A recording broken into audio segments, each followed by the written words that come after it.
Hey, Nikki. Hey, Selena. And hey, everyone. Hey, y'all. So we're out of Proust. Thank God We're for done. I know we shouldn't make it sound that terrible. It's my idea. that. Right. Sorry, Selena. No, Ah, it was very great. it's just It got long. long. It was long, and there, like we talked about that one time, it makes sense in a dinner or party situation because you're drinking. And you have time to listen to other people's answers. It's just the two of us here. I don't know. It's heavy. There's only so many people to borrow from. Right. And then sometimes it's just a hard foot to start off on. So you die. And you're like, I'm just trying to talk about designing women. I don't know. Anyway, so we're gonna do something different. Just like, I'm not sure. Maybe we'll do different things again. But today, no reason at all. Totally random. If you could go on sabbatical, tell me, Nikki, what would you do and where would you go? And I can stall for time with my stalling skills. Do you know your answer? No, not really. Oh, okay. But like mine is probably just really like a true it doesn't have to be like a true sabbatical.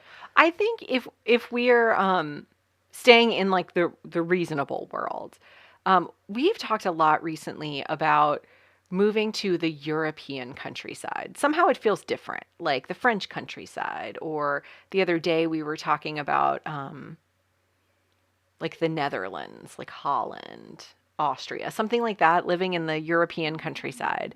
And we've actually had this conversation about like how cool it would be. It would be an extra wrinkle for you and me on the podcast, but like to be able to, if we could I'm figure coming. out, if we could, well, sure, you're in the suitcase.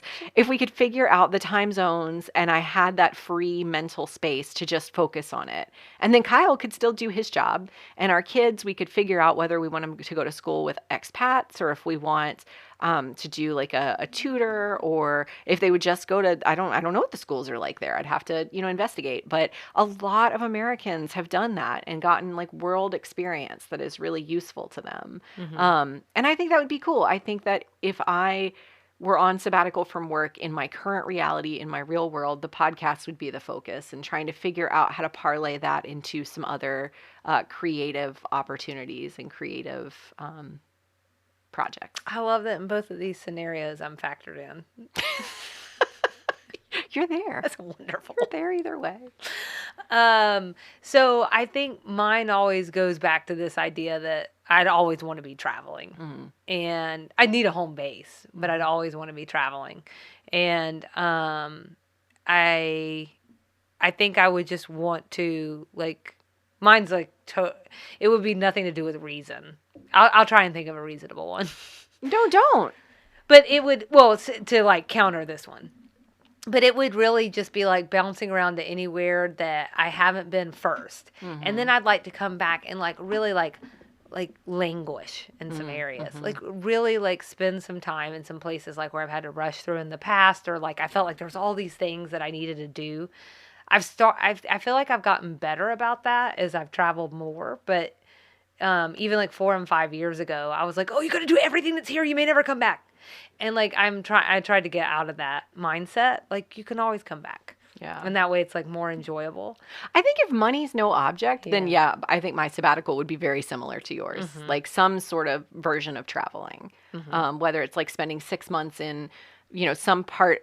I keep coming back to like a rural part or a smaller town in France, but it would get me to Paris if I need to, or I could go to London for a week or something like that. So if money's no object, if I don't have to worry about making money or some sort of career, and my kids' schooling wasn't factored in. Yeah, traveling 100%. That's what a tutor is for. Right. Yeah, of course. Y'all will instill the social skills somehow. It'll be fine. I think, I don't know. I just want to like experience culture and do different things like all the time. For New Year's this year, Yeah. I was like, wait, what day was it? Yeah. On New Where are we? Year's Day, we were in Asheville. I want to experience something different. So I went somewhere else in the South. Also, it's been 8 days and she's forgotten already. But we went to like an Italian restaurant. And You got a really good flavor for Italy. and actually it was really good. I mean, let's be honest, like we've really stepped it up a notch in the South in our culinary skills. And so but it was what I was going to say that I really liked about it is they brought out traditional Italian foods for the holidays. And that was something we got to taste it like throughout the meal. Oh, that's cool. And I thought that was so nice because not that there's anything wrong with Southern traditional food on New Year's and at the holidays, but it was cool to see like where there was some overlap or where things were like completely different or how like somehow like the pork dish that we had, there was this amazing overlap where it still had those like autumny fall flavors, like even though it's an entirely different country. So like those are the kinds of things like where just anything I can do to like eat and like also like broaden my experience. I would definitely still want to work on the podcast, and I think that's my ending thought is like my idea of a sabbatical is like basically me having a second career. I don't like Casey laughs at me when I say that I want to retire. He was like, you can't not work. Yeah. And that's probably very true. Yeah. So. Good question. Well, back to real life. To the thing we both want to do in our second careers. Be high rollers. Are we ready for episode 18, High Rollers? Suzanne, so Hulu says, Suzanne puts her remaining few dollars at risk when she visits an Atlantic City casino in an attempt to recoup her fortune. IMDb says, oh, this one looks long.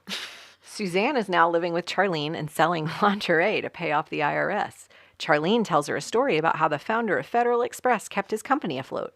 He went to Las Vegas and won enough money by gambling to make the payroll. Suzanne gets the same idea. She drags her and Anthony to her being Charlene, and Anthony to Atlantic City with her last $4,500.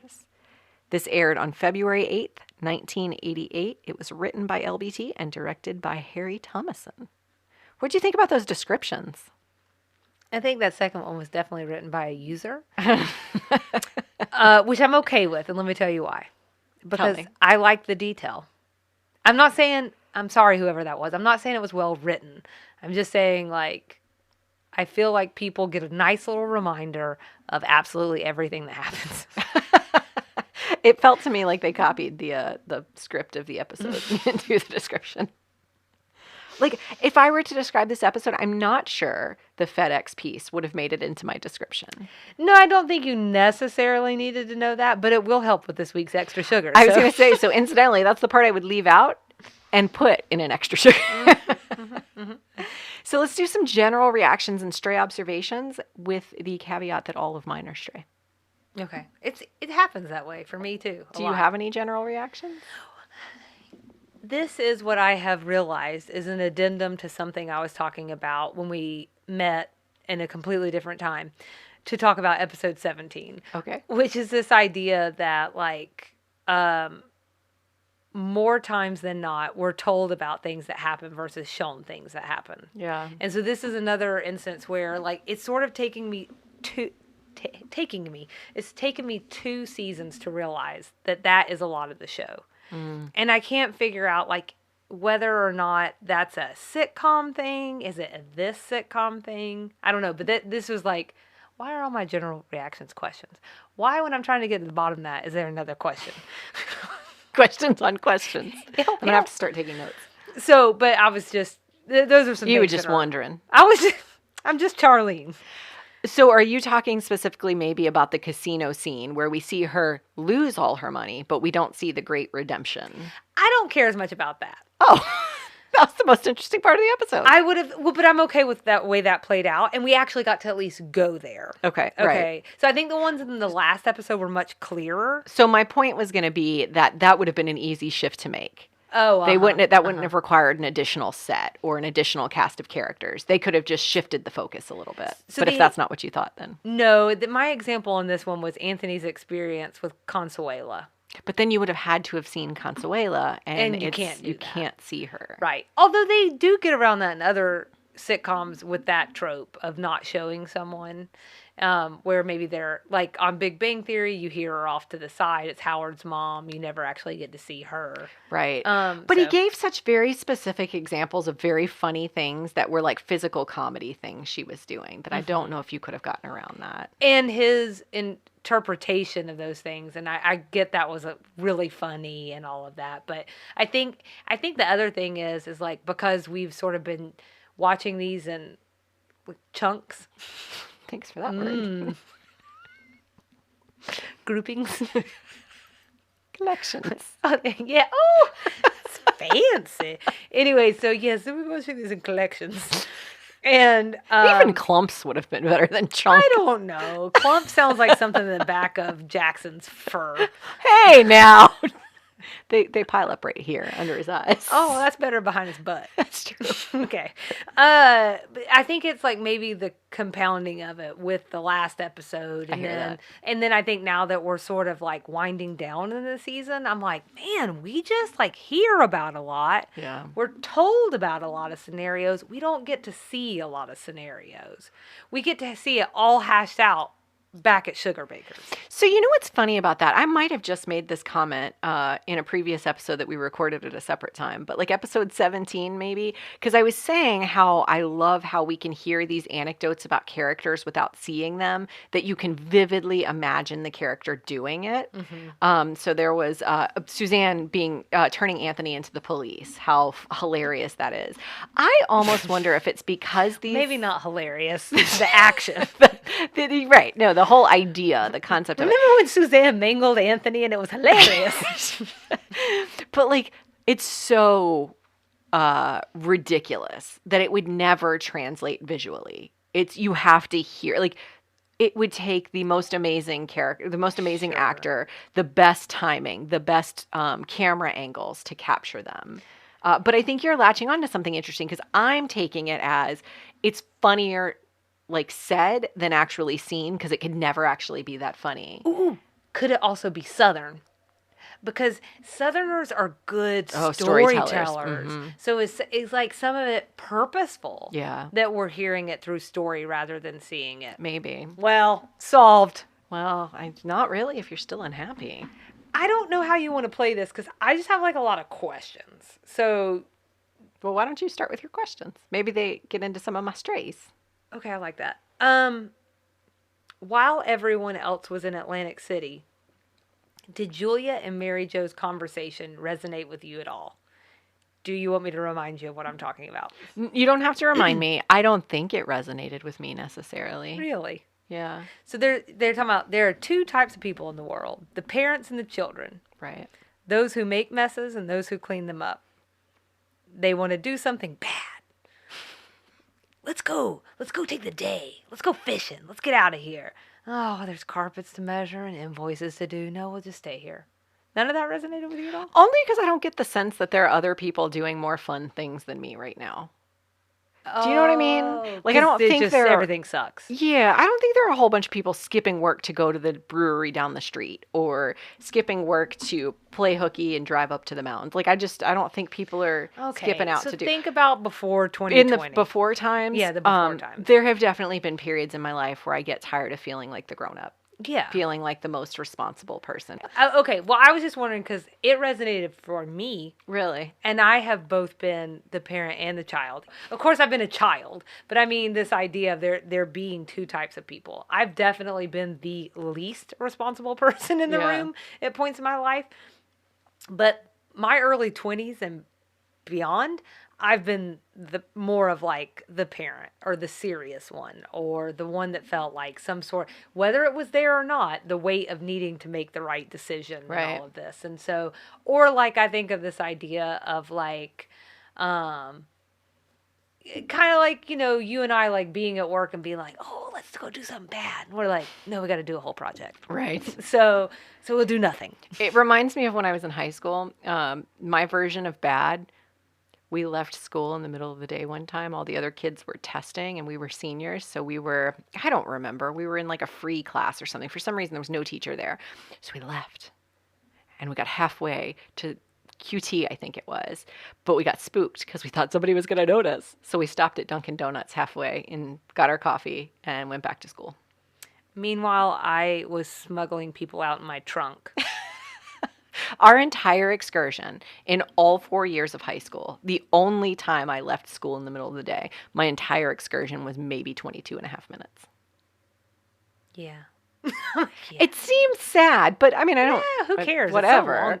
Not that long ago. Not that long. It's like yesterday. Basically. But it's just that's just the kind of person I am. I think maybe I've had time to come to terms with it, and I'm just less bothered by it now. Also, I'm just parent age now. Like I'm at the age where I need to be a parent. It bothered me a lot more in my 20s. All right. Well, that was my one question. I've got 18 more. Keep going. Okay. So, Julia fishing. Tracks for you or weird? No, that was weird. Okay. That was just as weird as introducing that their grandfather owns a farm on the outskirts of town. Incidentally, the outskirts of Atlanta would be where we live. Or that they're talking about the grandfather like the grandfather's alive. Yeah. Yeah. I'm not saying that doesn't happen. I'm just saying he'd be like 85 at bare minimum. And that's if both her, like everyone had a kid right at 20. And like he's still kicking around and like completely of his faculties. Plot twist. Their grandfather is Wilmot Oliver's best friend. I'm so glad it's not Wilma Oliver. Well, that went through my head first, and that felt twisted and weird, and introduced some other things about the South. Southern Gothic. So I'm just gonna say his best friend. Oh, okay, that's a good one. Yeah, that was weird. Yeah, I could see Mary Jo fishing.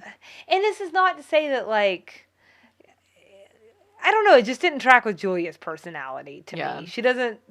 I don't see it. I don't see her being wrinkled. Isn't that the complexity of a Southern woman? Absolutely. And so that's where I wanted to leave some room and just see. Yeah. Like, and I have a couple of friends who don't. I mean, they're not like Julia, like who's like a very specific brand of person, but they wouldn't strike you as someone who like. Yeah, let's go out fishing for the weekend. But they love it. Yeah. And they do it fairly frequently. So, whereas I'm just bored. Yeah, that one felt, of all the things they could have played hooky to do, going fishing for both of them together. Like I said, Mary Jo, I could see doing that, but I just don't know that a single mom is going to choose to go fishing when she has an afternoon to herself. Right. So, I got couple more. You sure you don't want to pop in with some of your strays? Well, you keep going on your questions. I still have them. Okay. I still got some. Nightly pie and cake festivals. Oh, I have that somewhere. Yeah. What do you have to say about that? Well, this is a pain point Charlene mentions when describing life with her new roomie. This is actually, we don't get to see that per se, but we do get to see Suzanne and Charlene sleeping together in the same bed. I mean, I imagine that Charlene probably has like a 1-bedroom, and it's just still kind of funny. Anyways, I was going to ask you how that struck you, the nightly pie and cake festivals. Actually, it's the only thing I mention in my things I didn't like. Okay. I feel like it's starting to build that narrative that Suzanne's a binge eater, that she's gaining weight. Yeah. They mention later in that episode when they're in bed together, that she's put on weight. I feel like maybe it's consistent with the narrative of a former beauty pageant person, this caricature of who that person is. Because I think that disordered eating is it's not far-fetched from what most of us think about when we think of a beauty pageant like a stereotype contestant. Correct. Mm-hmm. It's not necessarily true, but I'm sure we've all had that thought. So I think it fits into that narrative, but I just think given what we know now about Delta Burke's experience on the show, it starts building that narrative, and it's just a little kind of sad. Like, you know the turn this is taking. Yeah. Well, like for me, I think I'm torn because it sounds great. On the face of it, I'm like, yeah. Baby food. They threw baby food in there to me, which I think takes you from, ooh, fun, let's have a girls' night eating pie, to, oh, wait, there's something more going on here. Okay. So, sorry, did I throw you through? Well, only because that's another question I had. Because I wasn't, it sounds like we may have taken that two different ways. On the nightly pie and cake festivals,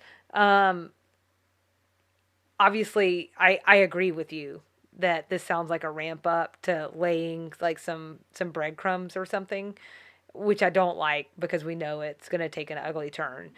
But I also just wanted to mention that we do get, it's not just that's mentioned, but also someone at the country club mentioned something about her weight gain. Putting on weight. Right. And so, that's something I wish I had captured in my Southern things. Anyways. So I just think all that is like a package together is probably not good news, but the festival. The festival part. It's the choice of words that threw you. And then I'm with you. So my other thing was like, this is when you're talking about all those things, the discount caviar, baby food, frozen pies, and cakes. This is the rundown that we get of Suzanne's routine, along with her also talking on the phone for hours every night. So I just don't understand how the baby food. You think it was diet?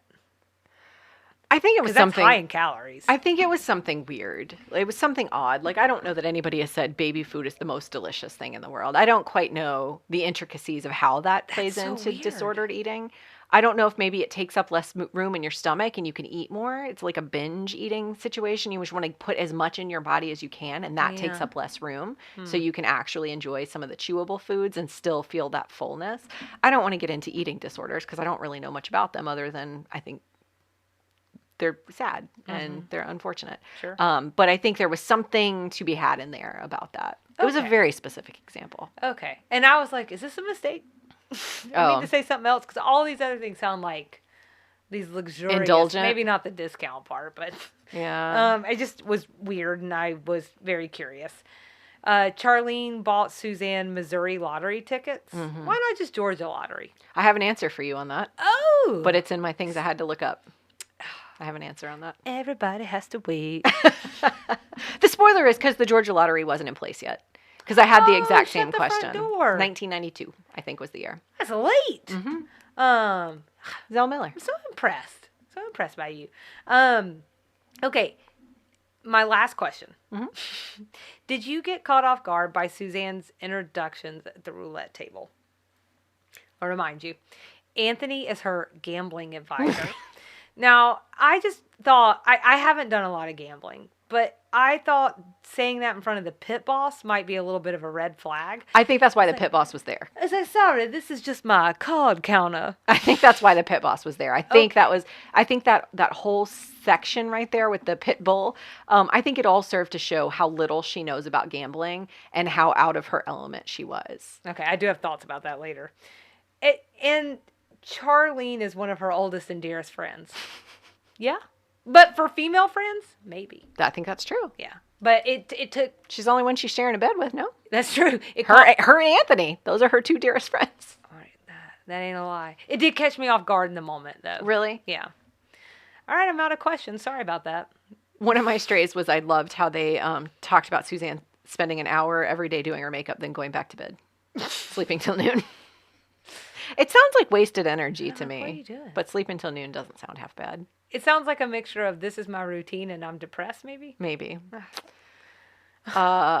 Anthony gave Consuela a ride to the meatpacking plant, which is continuity from the reference in the Christmas episode where they gave Suzanne a pig and they say her family has a meatpacking plant. Right, which is continuity from even earlier than that because we knew they were in the exotic meats industry, which is when you laughed at me because I said exotic meat. And then I just noticed that Suzanne seems, I think I love her character so much because we bounce from, there's some black people coming to dinner where she is just like, I actually think she's kind of wise in her ignorance sometimes. I think there's some wisdom there. Yeah, she stumbles on a point. But she's 100% random and like ditzy, but I think she's really self-aware. So she's laying in bed with Charlene and says, you hate me, don't you, Charlene? And she goes into like some of the things about how she's like incompetent and she's poor and she's this, that, and the other. And Charlene's like, well, you're not incompetent. You are those other things, selfish, incompetent, and poor. But you are those other things. But it reminds me of when she and Anthony were in the hotel and she shared some of those feelings with him about how other people don't treat her the way she feels like she wants to be treated and blah, blah, blah. And I just... something like beautiful and tragic in that character. It's so profound. Okay, so we get 2 outfit reruns from Charlene in a single episode. I just need to say Which it. ones? The purple dress she wore at some point in the episode, she has worn both in season 1 on the Monette Monica episode, Okay. and then again in this season's premiere, Okay. which is crazy. Yeah. Now we've gone 3 times. Yeah. And then that pajama top she's wearing when they're in bed together, that is from the slumber party episode. I only have 2 pairs of PJs.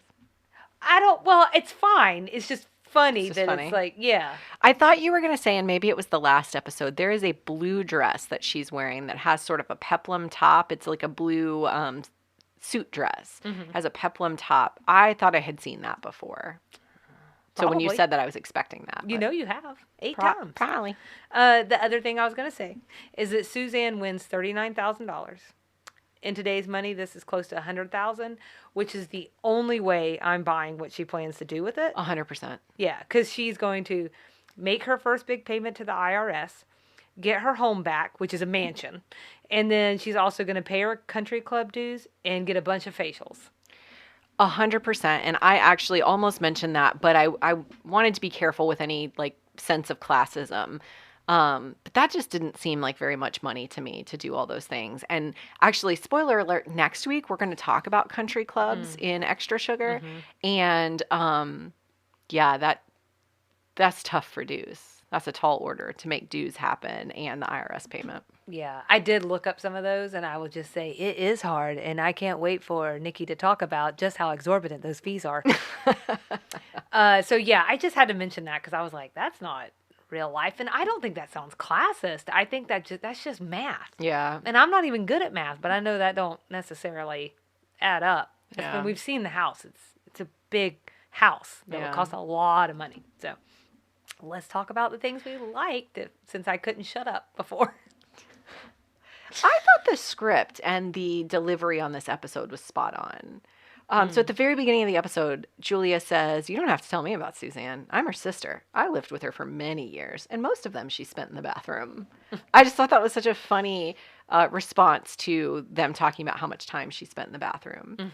The entire bit about Anthony and Consuela living together, I lean into this point because it would have not been as funny if I had seen her.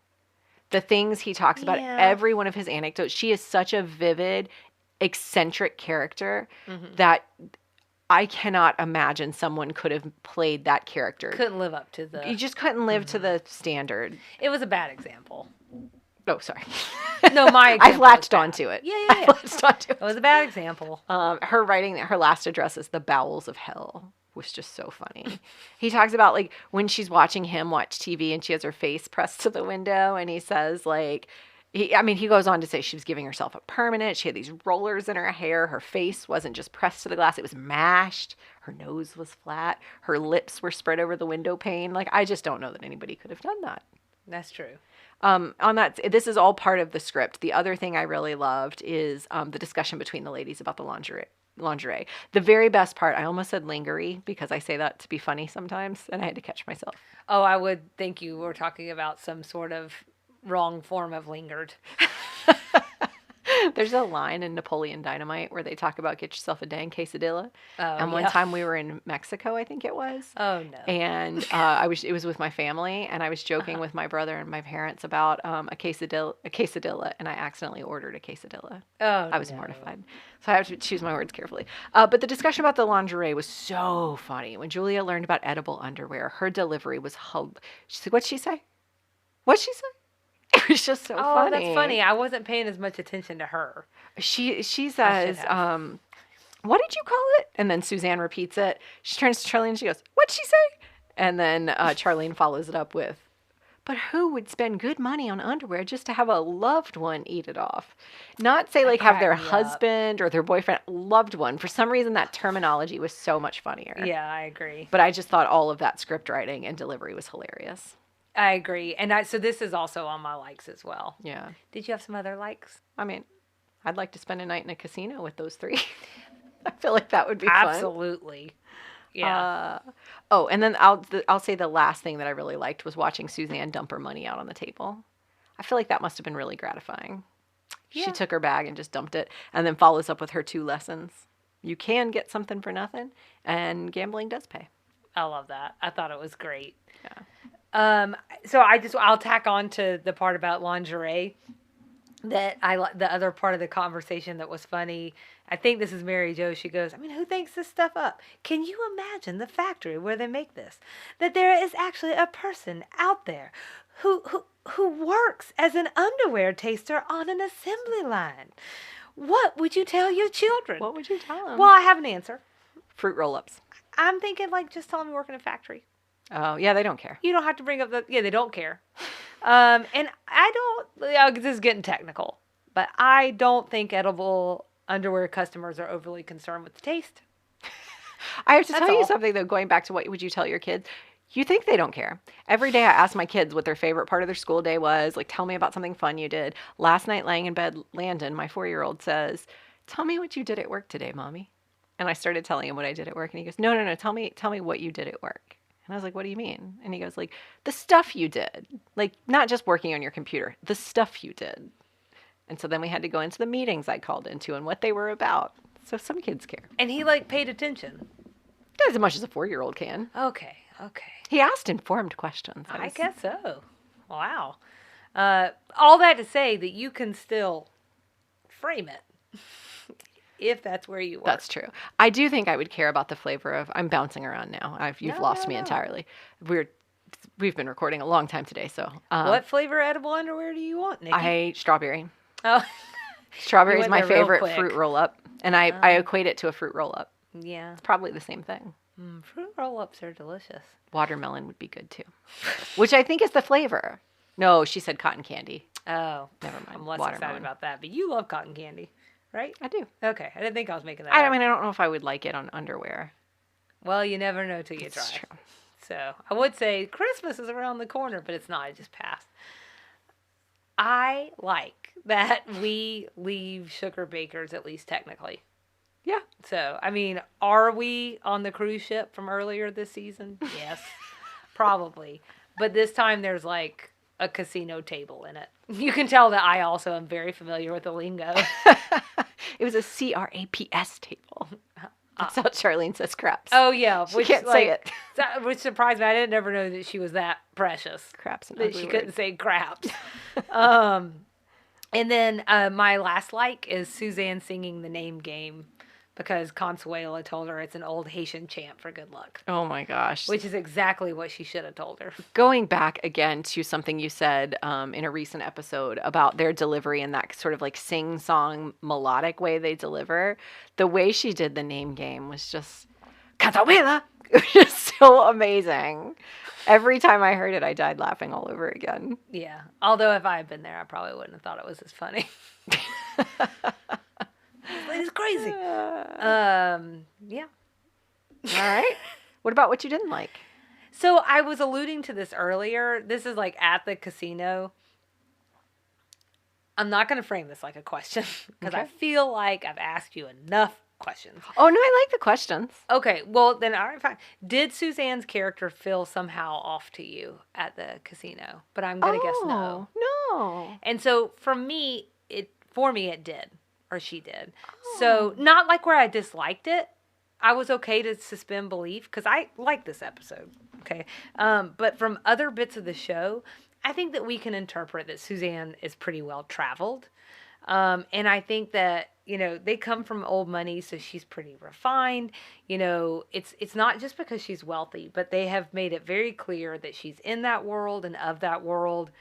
Like, earlier in the season, we even go through this whole plot where she's teaching Anthony all these things that he needs to know.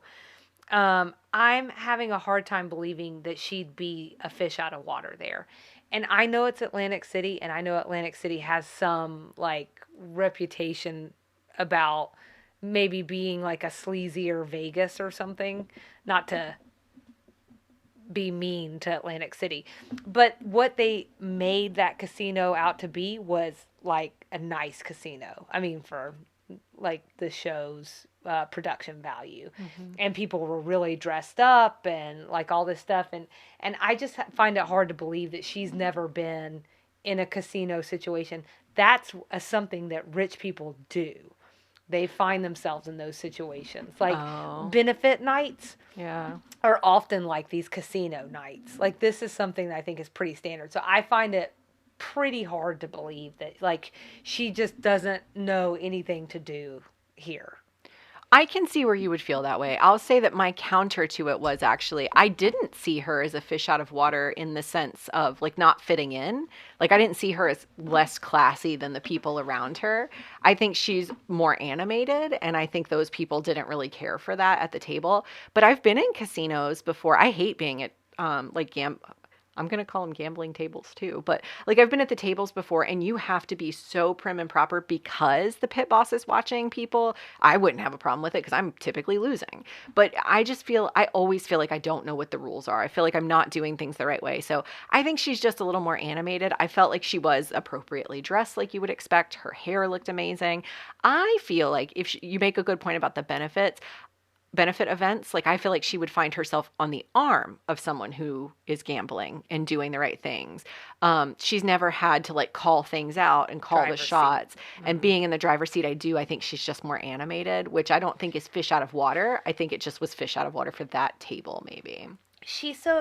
I would describe her though as someone who like cares a lot about what people think about her. So, and she is animated, but I don't know that I see her being animated in a situation where she's not comfortable with everyone there. I think she would want to put off like a certain, like, I'm a like ex-beauty queen who's won lots of titles and I'm very fancy. And so I was just Maybe she was compartmentalizing. She was there to win. It's possible. She was in it to win it. She didn't care. Yeah. So like, but just like even her not knowing like who to order drinks from. Yeah. Some of the introducing Anthony and Charlene to everyone at the table. I get the whole Southern manners thing. Yeah. But something felt off to me there. She'd probably been drinking. She was probably on some That's adrenaline. Late at night, they probably took a late flight. I do not think she gives a crap about who takes her drink order. I think her point was, can you tell them then? Like, somebody take my drink order. I don't care who it is. It's so funny. I almost wrote in the things that I thought were going to be your counterpoints here. And then were almost everyone I made. Well, I thought about them. And did you write down, lay off Suzanne? I do agree that it's very possible that she would just give her drink order to anyone because she doesn't care. Well, they had that whole thing from Julia about how selfish she is. Yeah. She's laid across people on the airplane. She doesn't even intend to. It just happens. Yeah. I think what I would have believed more, or maybe even what I would have liked to have seen, is perhaps more of the culture of Atlantic City today, where like her fish out of water would be in the sense that she's in a sea of sweatpants and fanny packs whilst in cocktail attire and furs. I've never been to Atlantic City, so I don't know what it's like. I've been to Vegas, and I've been to some of the quote unquote nicer casinos and some of the like the old Vegas, which I think are the less nice casinos, and I've seen the range in the same room. So I don't know what to There's the expect high of and the Atlantic low, City. right? I think it's probably similar, but like on a smaller scale. I've been to Vegas. I have not been to Atlantic City, but its reputation precedes it. And I think a lot of it I've seen like in shows, so maybe I'm just getting the wrong stuff. But that vibe, that is like played as like a funny thing in a lot of shows and something that people probably relate to. So I imagine that some of the sweatpants and fanny packs, there's some truth in it. Yeah. So, but that was it for me on didn't like. Are you ready to rate this sucker? I am. Okay. What you got? I didn't write one down. That happens to me sometimes. My gosh. You want me to give mine while Yes. Okay. So I gave it 3.7 out of 5 nightly cake and pie parties with Suzanne. Oh, with Suzanne. I like that part. Yeah, I want to have it with her. I think that we could really have a good time. I like this one. Funny lines, funny situation. I like that it ends happily for everyone. It even ends happily for Julia and Mary Jo because they do go fishing. They're like, screw this, I'm out of here. I love that. So I would call this one above average and enjoyable. Yeah, I would it's definitely a 4. I was waffling on whether I wanted to give it a higher score because this also, very similarly to episode 17, was an episode that I was excited. Like, I thought it was fun to rewatch a couple of times. I felt like I got something new and funny every single time. I absolutely just, every time Suzanne has a storyline, it's just, she's so funny. She's so funny. And I like the worst of her in the opening, hearing all these horrible things about her. Then you get the flip of the actual vulnerable her where she says, like, she's self-aware and she knows people are annoyed by her and she knows she can't change these things about herself or she's not making the effort to, but she knows she's self-aware. So I like that. Yeah. I'm just using your rating scale too. Oh, that'll work. It's probably easier than you're trying to think of one on the fly. So I get it. Maybe. But if you come up with a good one before the end, you let me know. I almost want to give it 4 craps. I think that would be excellent. I also like want to turn CRAP into like an acronym. But that's another time. Combination of either 80s Southern or unknown references. I didn't have anything there. I have one that I feel like is probably going to cross over one of yours. So I apologize. Okay. If this just really takes your fun away. But it's unknown and Southern, and it's Fred Smith. So this is the story that Charlene mentions, and it's also going to be what leads to today's extra sugar. But Fred Smith was from Arkansas, and he is the one who started Federal Express or FedEx. And I think it's interesting that it caught both of our attentions, like because we didn't notice it in the first one. Like our first watch. Oh, right. Like. Yeah. And also the name Fred Smith. Sorry, Mr. Smith. Sounds very made up. It sounds super generic. Uh-huh. Yeah. And I think maybe she even says Federal Express or something. And I'm like, who? Yeah. Because I think we're just so much more used to calling it FedEx. FedEx. Yeah. But he did reportedly save it from the brink of bankruptcy in its early days with blackjack winnings in Vegas. The only difference is he turned the company's last $5,000 into $27,000, not $200 into $35,000. I do think there's a big difference between $5,000 and $200. I am super curious to hear what's in extra sugar because I thought that was all going to be an extra sugar. Oh. So I didn't even cover it in my references. Oh, well, perfect. I wanted to leave it for you. Oh, that's so sweet. So that part's taken care of, and then this inspired what we'll do in extra sugar. Got it. 80s things? I didn't have anything. I had Suzanne talking on the phone for hours and hours at night. That continued into the 90s and the early 2000s, but I just figured I'd mention it. My grandmother used to spend hours on the phone, and so if we were trying to call her or if we were at her house, it was always, she usually didn't do it when we were there, but sometimes she could spend a real long time on the phone feeling like she was talking about nothing. I think it's, okay, so both of my grandmas were like that, and like one of my grandmas, she told me that her and her friend would talk all day long while they did chores around the house. They were both housewives, and they would just like to keep themselves entertained. Because they didn't have the Sweet Tea and TV podcast. That's right. It would be so different today. They wouldn't even have a relationship. You wouldn't have to talk to other people if you just listened to our podcast. That's what podcasts are for. Southern things? I have something that is kind of Southern, but I had to look it up, so I put it in the next section. So I'll save it for there. Oh, okay. Mary Jo says, that take the hair off a sweater. And I don't really know that's a Southern saying, but it sounds super Southern. That was one of the lines I really loved, where she's like, ooh, that was chilling. Right. And this is talking about something creepy Consuela does. We get another episode of Little Rock, Arkansas. We did a couple of episodes back. And this is, again, where Charlene meets Fred Smith. Oh, right. So, I guess, like, she knew him. She had it sounds like a more impressive network in Little Rock than she does in Atlanta. Yeah, yeah. I think she worked in, like a high-power attorney's office or a government office or something. Attorney General. Oh, okay. So, yes. Yes. Elvis. So, he gets mentioned... I didn't put this in my notes, but I ended up looking up Elvis because I was like, when did he die? Because if the plate hadn't been washed since he died, there's so much more to that plate. 76? 77. 77? Okay. So it would have been over a decade That's of an unwashed plate. I don't think that was the problem. I wouldn't have been excited to see that. Might be the swindling that's a problem. Sure. But they weren't asking for money. Yeah. Just sex. References? I know you have at least one. I had to look up beauty treatments made from the placentas of sheep. This came up a couple times. Yeah.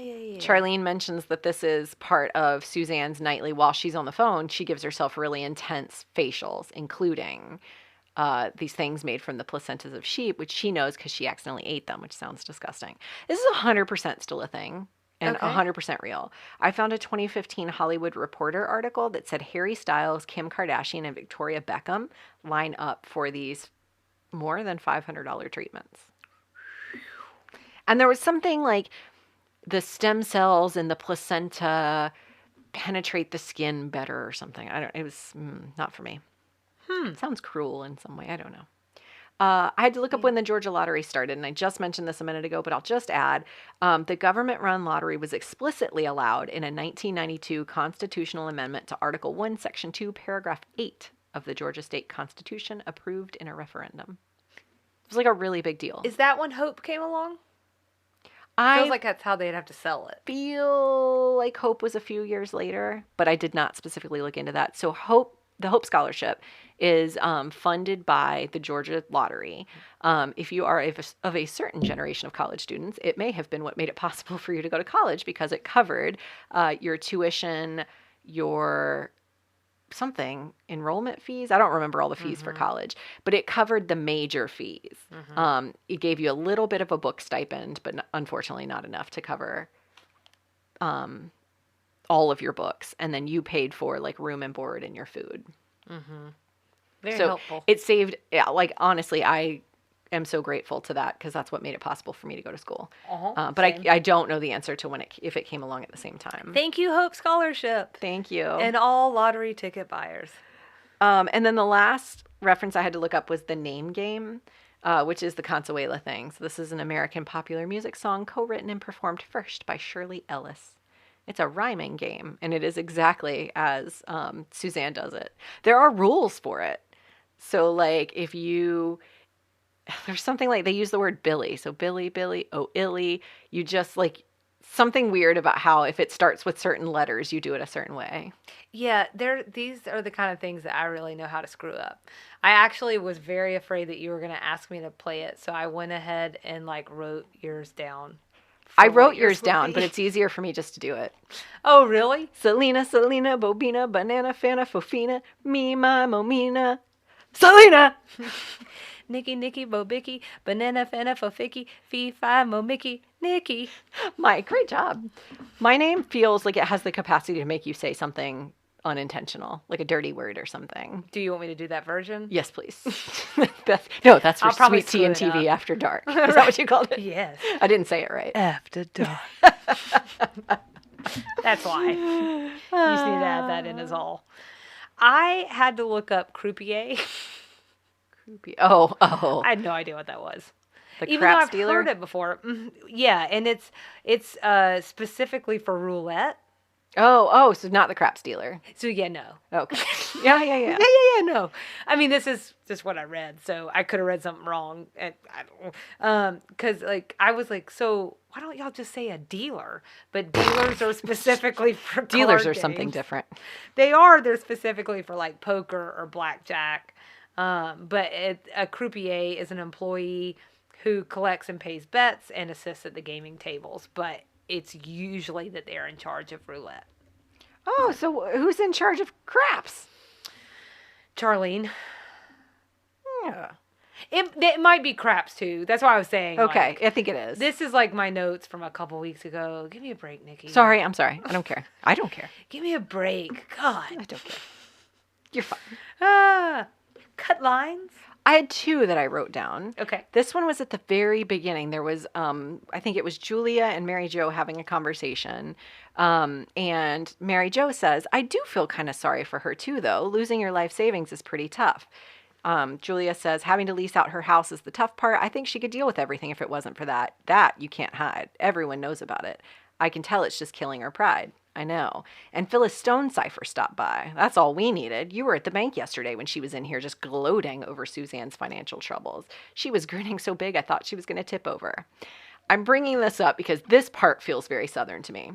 It's been my experience that there are three things people love to hear about you. Number one, that you've become sick. Number two, divorced. Number three, poor, or any combination thereof. And God forbid that you should tell them someone who has got cancer is getting well or that someone who's bankrupt is going to recover. It just ruins their whole week.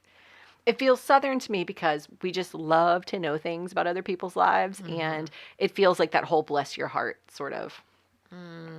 You mean it, but you don't mean it.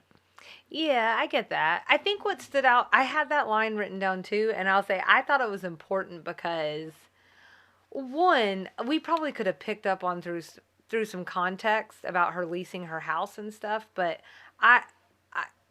I like that it talks, I don't like it, but I think it's important that it talks about how everyone knows she's lost her money. Right. Because I think that helps amp up the desperation that she's feeling. Yeah. Because she is someone who cares about appearances so much.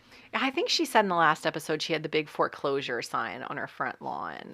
Right. So, yeah, that's probably going to be killing her. And I wrote down this other line, and I think the only reason I can think of that I wrote it down is because it tells us how much she's going to be making. Somebody says, what kind of lingerie is this? And she says, tacky lingerie, okay? It's tacky and tasteless, but I can do it 3 nights a week and make $500 commission. So. I bet you that looks all right in $22. $22, not $22. Right. I got it. Yeah. I usually rely on you to look up those costs. I guess I should have given you a heads up. I just sort of guessed that it was somewhere, based on all the other ones I've looked up, that it's somewhere in the $800 range. Yeah, because that last one you gave us earlier in the episode was a little more than doubled. So. Yeah, so like 800, 1,000, 1,200, million.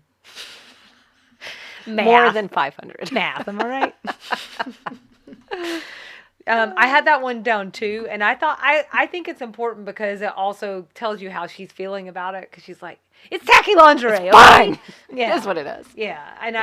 I think that's important. And also, I was sitting there like, "Would I quit for that?" Hold on, let me think about this. How much are people willing to spend on this edible underwear? I'm going to be honest with you. I don't think there are very many in-house tacky lingerie parties going on right now, so this just might not be the market for it. Oh, because of COVID. Yes, ma'am. Oh, gotcha. I mean, like, also, I'm like not gonna do that. There might be a market on TikTok to do something with tacky lingerie. I just don't know that it's selling it. I'm not even someone who like really gets embarrassed and go. I've been to one of those kinds of parties one time, and I was just about to melt into the couch. It's uncomfortable. It was very uncomfortable. Like, I can't be looking at, let's call them devices. And then we're all putting I'm not. Well, no, I was. Hold on. I mean, just like everybody's like holding everything and passing it around and like looking at it. Yeah. So I was like, okay, let me flesh this comment out. Flesh is a terrible term to use. It is. You don't know why? Go look it up, people. Oh, anyways, it was just a lot. I'll tell you some more offline. Okay. So tune into Sweet Tea and TV After Dark. That's right. Maybe we do have another podcast going here. I'm telling you. Ooh. Spill that vodka tea. Oh, God. All you have any more cut lines? No. Okay. So next episode 19, the incredibly elite bona fide blue blood Beaumont Driving Club. It's a mouthful. We'd love everyone to follow along with us and engage. Instagram and Facebook at Sweet Tea and TV. Email sweetteatvpod@gmail.com. www.sweetteatv.com. Leave us a rating and review anywhere you listen to the podcast so we know you're listening. And hang tight for extra sugar this week. What you got, Selena?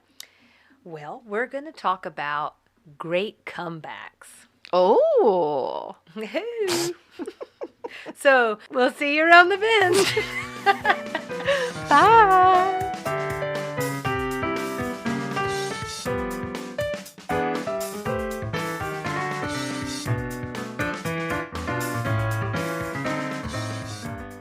Welcome to this week's edition of Extra Sugar. This week, as I said in the episode, you and I both tracked down this Fred Smith reference. Oh, this Fred Smith fella. This Mr. Smith, he calls himself. Sure, Fred. But we both looked into it, and basically, he's the FedEx guy. So, he saves Not the your company. FedEx guy. Well, maybe. But he saves the company. We talked about that story already, so we won't go back into that. But I was inspired because there was this story, and then Suzanne's is a comeback story. Like, he brought the business back from the brink. She's working to get her belongings back, and So today, I thought we'd take a look at 3 great comebacks. Okay. One in sports. Okay. It feels off-brand for me. It does. You really had to push yourself. Well, every time I looked up comeback, it was like sports was the very first thing that came up. So finally I was like, fine, we'll do a sports one. We'll do it live. One in Hollywood. Sorry, Nikki. And then one in business. Okay. Okay. And then to spice it up, at each of these stops, I've added a trivia question for you. Oh, no. I had to get my game face on. If you get all 3 right, you get an undisclosed prize. Oh my gosh, there's stakes. Not STAK. That won't be your prize. STAK would be the prize. No, definitely not. STEAK. No, it won't be steaks. You're not getting Omaha steaks. There we is what go. I'm saying. There we go. Okay. I don't know what you're gonna get. It's always undisclosed. Maybe steaks now. Sure. We'll just sign you up for a year membership. Perfect. Okay. Are you ready to be inspired? I am. I need some inspiration. Don't we all? So starting with sports, let's talk about the great Michael Jordan, one of the most famous people on the entire planet and considered by many to be the greatest basketball player of all time. First, we have a Southern connection with Jordan. So, okay, he wasn't born in the South, but he grew up in Wilmington, North Carolina, and then he also pretty famously attended University of North Carolina at Chapel Hill. Even I knew that. It's the light blue one. I think they talk about that in Space Jam, which is one of the greatest movies ever made. Oh, sure. So it depends on who you ask, whether this is an early comeback or maybe like an early setback. But Jordan was technically cut from the varsity high school team when he was a sophomore in high school. Ultimately, he still made JV, but isn't it weird to think about Michael Jordan ever as JV? Yeah. I just needed to say that. That's weird. Here's the actual comeback. For our purposes, we're going to be talking about him coming out of retirement from the NBA. This is in 95. He retires for just 17 months. I think many people know that he goes on to play minor league ball for a while. If you haven't seen Space Jam, they also cover this as a plot point. Because it's also history. But I think it's always interesting to me when you see people play like a sports person. A sportster. A pro sports player do like multiple sports like professionally. I always find that very intriguing. That's just how they show us how much more superhuman than the rest of us they are. Oh, that's right. I need to feel about poo about myself.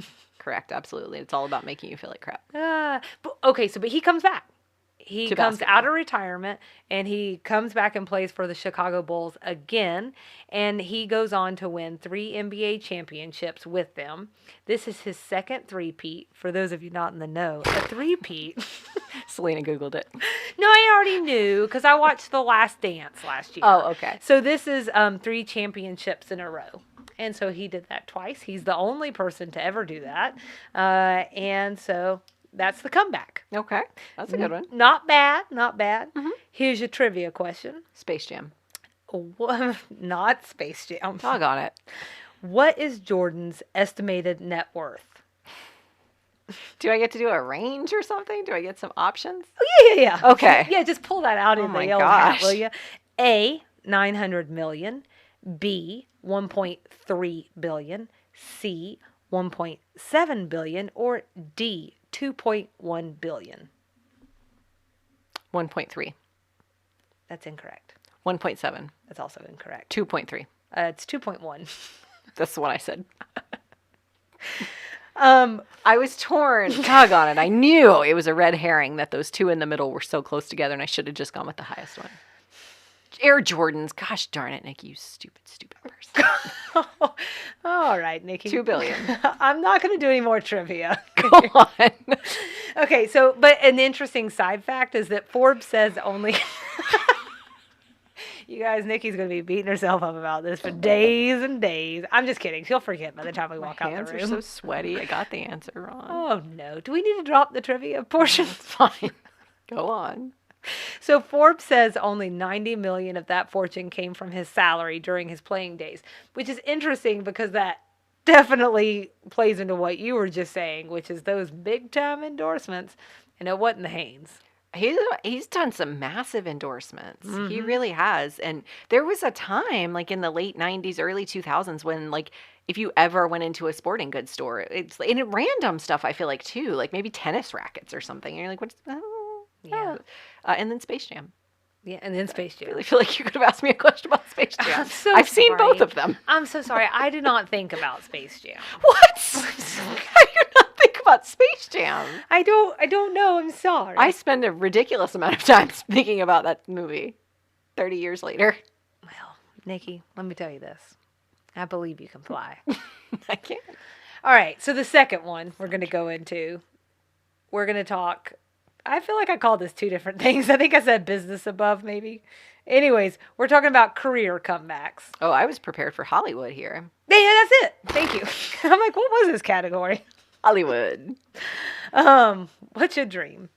So Steven Spielberg, Okay. rejected from UCLA, and then also USC's film schools. He goes on to be What a hunk of garbage that man is. hunk of garbage. So he goes on to be Steven Spielberg, you know, Sure. arguably one of the greatest film directors of all time. Let me just drop a couple credits on you. That sounds terrible. You can keep your credits to Yeah, yourself. don't drop anything on me. E.T., Saving Private Ryan, Schindler's List, Indiana Jones, The Color Purple, Jurassic Park, and we cannot forget Jaws, the very first movie to earn $100 million at the box office. Literally, the very first blockbuster. So, anyways, he didn't make it into film school. He got rejected. It's a hunk of garbage. And yet he still went on to be the best director, arguably, of all time. True talent can't be contained. That's right. Are you ready for your trivia questions? As ready as I'll ever be. Okay. The stakes feel lower now that I know I don't have a perfect score. Well, that might be good though, right? It is. It's Okay. fine. Why was he I don't rejected by UCLA and USC film schools? A, they didn't like the required short film he entered.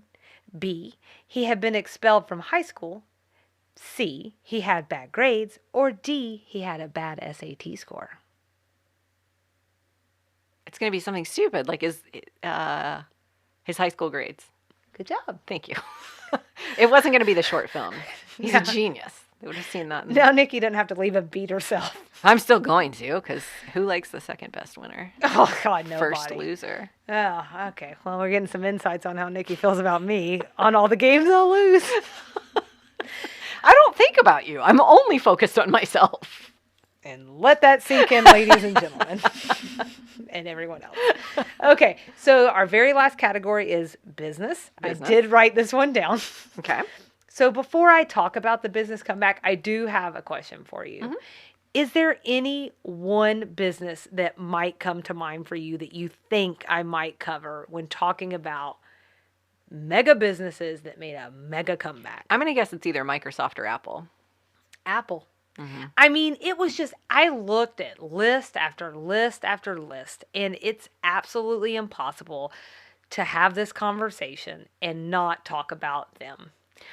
It's funny you say this because I saw an Apple commercial, an iPhone commercial the other day, and it got in my head thinking about how we used to have iPods. Mm-hmm. And I remember my very first iPod and feeling all the things I felt about it. And it's just mind blowing to me. So that would have been like 2005, 2006. Mind blowing to me how changed the world is and how so many people have iPhones just in their back pockets. And it's just it's changed the way we live. It absolutely has. So in 2021, I saw a couple of different things, so I'll share both. I'm sure one of them is right. Exactly. Anyways, Apple was it was considered the most valuable brand in the world with an estimated value of $263 billion. Good Lord. But I also saw something else that said maybe like in the last couple of years, it was the first brand to cross the trillion mark. Oh. So I'm like, come on, guys, which one is it? Either way, I think they're making some pretty good money. Yeah, it sounds like a lot. Millions, trillions. And to your point that you just made, with endlessly popular items like Macs, iPads, iPhones, AirPods, Apple Watches, several of which are either in this room, between the two of us, or somewhere around your house or my house. I mean, it's hard to remember a time when Apple did not reign supreme. That said, when you look in the history of the company, they had like an initially meteoric rise in the late 70s and 80s when they were just a computer company. But then there was like struggles, and they even cut loose, famously, Steve Jobs, who co-founded it. And then the next decade or so was marked by ups and downs, and then general flailing, and then eventually failing of Apple. But they wind up bringing Steve Jobs back on, and the rest is stuff of business legend. He forges an alliance with Microsoft. I think Bill Gates is even quoted as saying, like, the worst thing I ever did was, like, inject money into them because they wound up becoming this behemoth. He does okay, too. He does just fine. He'd be all right. Then Steve Jobs also goes on to broaden the portfolio from just being computers to all of these other things that we know so well today. And then he opens Apple stores. This is at a time when they're like, this is not a direct-to-consumer time, but he thought that was the way to go, putting products directly in front of consumers. And I think we could say he was probably right. This is really a twofer, honestly, because it's Apple's comeback, but it was also Steve Jobs' comeback. And we all love a BOGO. Are you ready? I wish I could get a BOGO iPhone. That would be lovely. Buy your house an iPhone. Right. The cost is just really something. I'm ready. Your final trivia question. Which of these are not true of Steve Jobs? Not true. A, he hated the idea of Apple's Genius Bar. B, he was adopted and didn't meet his biological sister until they were in their 20s. C, he not only helped found Pixar, which was eventually acquired by Disney, he was an early supporter of a little project that eventually becomes Frozen. Or D, he was on Fortune's list of America's toughest bosses. I'm going to go with D. That's incorrect. I didn't finish. I was going to go with D and then changed my mind. Oh, sorry. I want to go with the adopted one. Okay, the adopted one is not true. I know. Give me a second it's not true. Not true. That's right. Right, yeah. Okay, but it is true. Wait. Huh? So wait, is that the answer? Hold on. You want to know which one? I'm confused.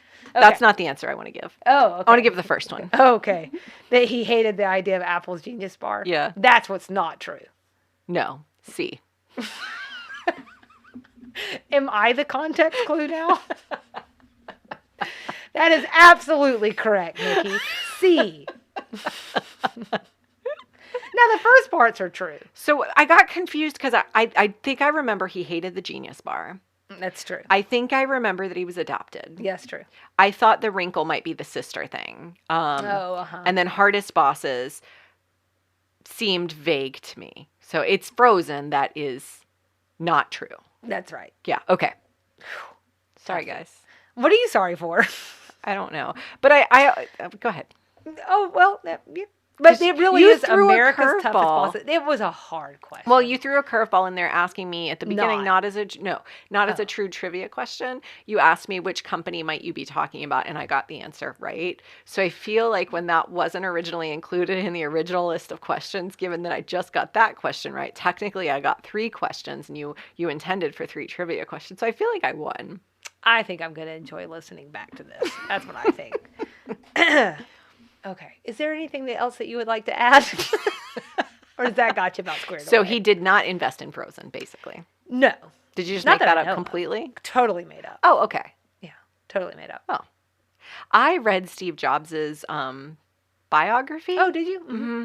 Several years ago. So him being a difficult boss, I could believe. I think that's where I knew the Genius Bar thing from. And made me laugh and maybe lot. The adopted thing. That he hated the Genius Bar. Yeah. I think he was like, nobody wants to go in and talk to a bunch of dorks. Right. I was like, wow. Right. Yeah, I think that's what's so fascinating to me, and I love to read biographies and autobiographies of people like that, just like mammoth people in the business industry, because they have really, really good instincts, And sometimes they just make bad calls. Sometimes they just say the wrong, like pick the wrong horse. I was listening to something recently that said, like, instead of reading help books, we should be reading biographies. 100%. Because that is really the nuts and bolts of, like, overcoming something or, like, a great comeback or, like... It's also personal. And it's, like, failures and successes. Right. And that's, like, a lot of what this is talking about the fact that, we all have the ability to be great, and we all have the ability to not be great. So, as I know all too well by today's quiz. Okay. Well, on that note, everybody loves a good comeback, myself included. And of course, we do, because it reminds us that even giants have stumbling blocks. Even the best have to hit the pause button or start over. It's human, it's real, and it gives us that fuel we all need, that little nugget of hope. Yeah, I could be a Jordan, a Spielberg, a Jobs, and you know what? Yes, you can. That's this week's edition of Extra Sugar.